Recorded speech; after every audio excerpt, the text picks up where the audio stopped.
So, it's pretty much agreed upon that guys tend to chase after girls more than the other way around.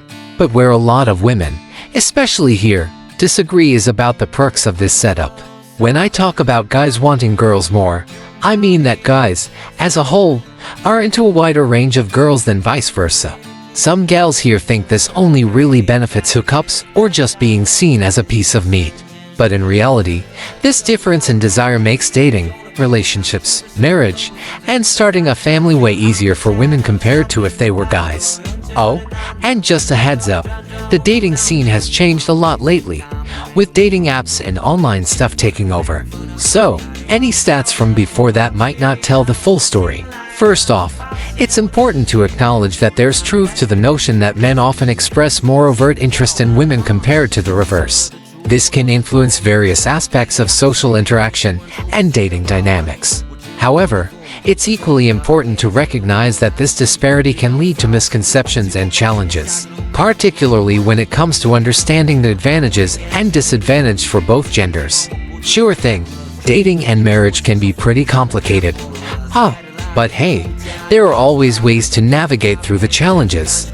So, regarding the whole guys wanting girls more situation, it's understandable if that feels a bit lopsided sometimes. But here's the deal. Rather than focusing on who wants who more, let's think about how we can make the most of the dating scene and relationships in general. First off, communication is key. Whether you're just starting to date someone or you're in a long-term relationship, being open and honest about your feelings and expectations can really make things smoother. It's all about finding someone who respects and values you for who you are. Next up, don't be afraid to take the lead if you're interested in someone. Sure, traditionally it's been the guy who does the chasing, but times are changing. If you see someone you like, go ahead and make the first move. Confidence is attractive, after all. And hey, if you're feeling overwhelmed by the whole dating scene, that's totally normal too. Sometimes it helps to take a step back and focus on yourself for a bit. Pursue your passions, spend time with friends and family, and don't stress too much about finding the one right away. Love has a funny way of finding us when we least expect it. Lastly, when it comes to marriage, remember that it's a big commitment. Take your time getting to know your partner, make sure your values align, and don't rush into anything.